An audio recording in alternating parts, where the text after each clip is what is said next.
Ça y est, vous avez décidé de lancer votre activité à côté de votre job principal pour avoir un complément de revenus ou pour démissionner dans quelques mois. Vous êtes ultra motivé et c'est normal. Vous avez envie de créer un quotidien dans lequel vous aurez plus de temps pour vos enfants et pour vos proches. Mais aussi plus de temps pour vous, pour votre bien-être et vos passions. Un quotidien dans lequel vous pourrez choisir vos horaires, vos clients et vos missions. Un quotidien dans lequel vous n'avez plus à vous inquiéter de l'aspect financier non plus. Mais malgré toute la motivation du monde, il y a 5 erreurs à ne pas commettre sous peine d'abandonner à un moment ou à un autre. Dans cette vidéo, je vais vous faire la liste de ces 5 erreurs et je vais vous proposer un plan d'action qui vous permettra de créer votre activité d'indépendante en toute sérénité. Mais avant de commencer, qui suis-je pour vous parler de cela? Je m'appelle Julie et je suis la cofondatrice de Webworking.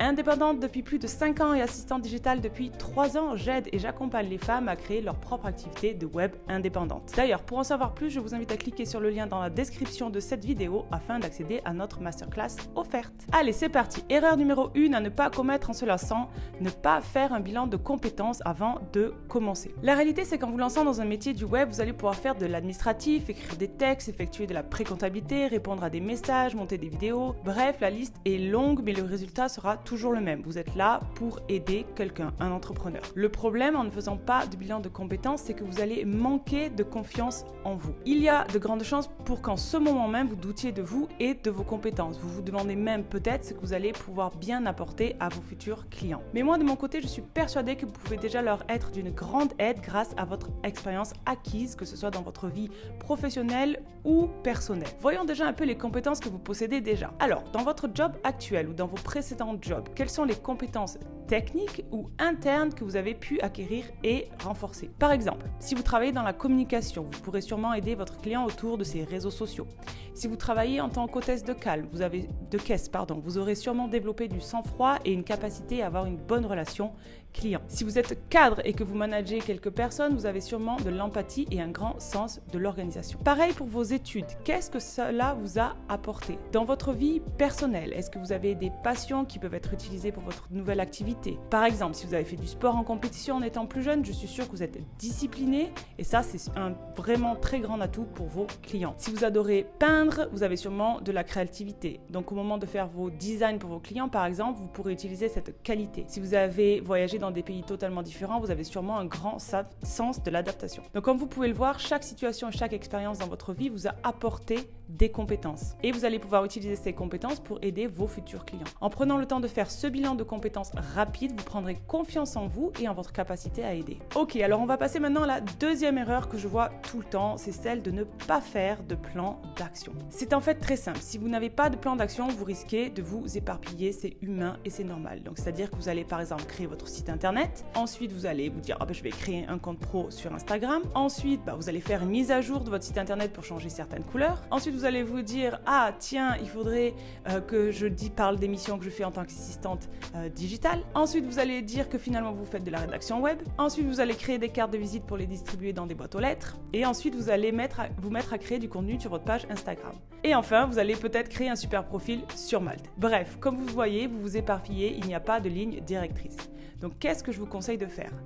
C'est tout simplement de prendre le temps, ne serait-ce que 2 ou 3 jours, voire une semaine pour définir votre plan d'action avec des dates limites. C'est-à-dire que vous allez devoir partir de votre objectif final pour ensuite réfléchir à des sous-objectifs, des étapes, des sous-étapes, etc. Vous allez revenir en arrière et pour chaque objectif ou étape, vous allez vous demander quel est l'intérêt de cette action. Par exemple, pourquoi créer un site internet plutôt que d'aller sur Instagram? Pour aller sur Malte, pourquoi aller sur Malte plutôt que d'aller sur Instagram? Pourquoi aller démarcher plutôt que d'attendre? Essayez de mettre un ordre de priorité dans vos actions tout en gardant en tête votre objectif final. Je sais que ce n'est pas facile de créer un plan d'action, je suis passée par là et c'est pour ça que j'en arrive à mon erreur numéro 3 qui est de ne pas avoir de mentor ou de personne pour vous accompagner. Et là, je dois vous avouer que c'est une erreur que j'ai commise pendant très longtemps. En fait, je me disais que j'allais apprendre sur le tas, que j'allais apprendre en faisant des erreurs, que je pouvais trouver des ressources gratuites sur Internet, etc., etc. Et c'est totalement vrai. En réalité, on peut tout apprendre de cette manière et on trouve de tout sur Internet. Donc, on peut y arriver comme ça. En revanche,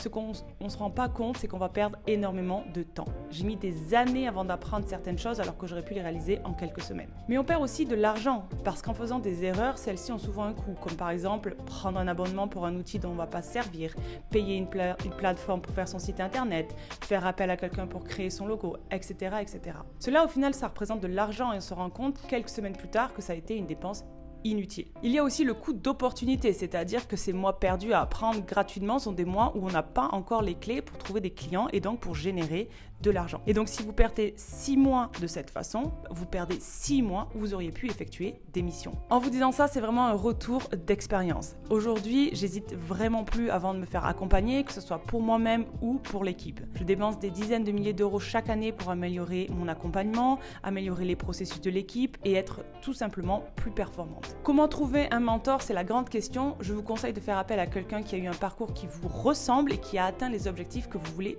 atteindre vous de votre côté. Prochaine erreur, c'est l'erreur donc numéro 4 qui est celle de ne pas connaître son client de cœur. Votre client de cœur, c'est votre cible, la personne à qui vous vous adressez dans votre communication. Une erreur, ça pourrait être de dire par exemple que vous aidez les coachs sportifs, les formateurs, les consultants et les thérapeutes à gagner du temps. Ici, vous voyez que vous aidez beaucoup de monde et que vous les aidez de façon très générale. Alors je sais que c'est compliqué de se limiter quand on commence, on a peur de louper des opportunités et de passer à côté de potentiels clients. Mais en ayant en fait cette stratégie de masse, vous parlerez à tout le monde et en fait vous ne parlerez à personne. Pourquoi? Parce que le coach sportif n'a pas les mêmes besoins que le consultant ou encore le formateur n'a pas les mêmes besoins que le thérapeute. Ces personnes n'ont pas les mêmes besoins, donc si vous vous adressez à eux de façon large et générale, ils ne se sentiront pas forcément inclus et compris quand ils verront votre profil. Ce que je vous conseille, c'est au contraire de vous limiter à 1 voire 2 clients de cœur ou niches. Par exemple, vous pouvez dire que vous aidez les coachs sportifs et les thérapeutes à augmenter leur visibilité sur les réseaux sociaux. Vous pouvez dire que vous aidez les formateurs en ligne à gagner du temps en vous occupant de leurs tâches administratives. Donc vous voyez, plus vous allez être précis,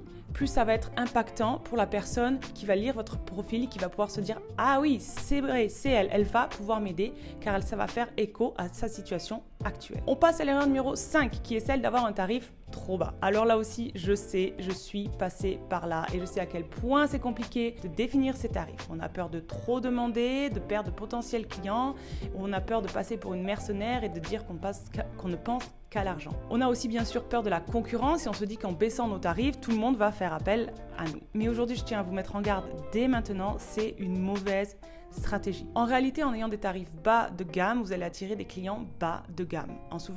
Et très souvent, ces clients bas de gamme, en plus de vous faire gagner moins d'argent, ils vont être moins bien organisés, ils comprendront moins bien vos limites ou ils seront sûrement aussi plus insatisfaits que les autres. Alors qu'en ayant des clients plus qualifiés, voire plus haut de gamme, ils seront plus respectueux de votre travail, ils seront disciplinés et moins contraignants au final. À mes débuts en tant qu'assistant, je pensais que ça allait être l'inverse, mais en réalité, pas du tout. Donc ce que je vous invite à faire, c'est tout d'abord de toujours vous aligner au tarif du marché. Et ensuite, je vous conseille de vous écouter par rapport à ce tarif. Est-ce que vous vous sentez à l'aise avec ce chiffre? Est-ce que vous serez heureuse de travailler pour ce montant? Est-ce que c'est un tarif qui vous motive à faire de votre mieux pour effectuer un travail de qualité? C'est vraiment important de vous poser ces questions. Et voilà, c'est la fin de cette vidéo. J'espère qu'elle vous a plu. Si vous souhaitez en savoir plus, je vous invite à cliquer sur le lien dans la description de cette vidéo.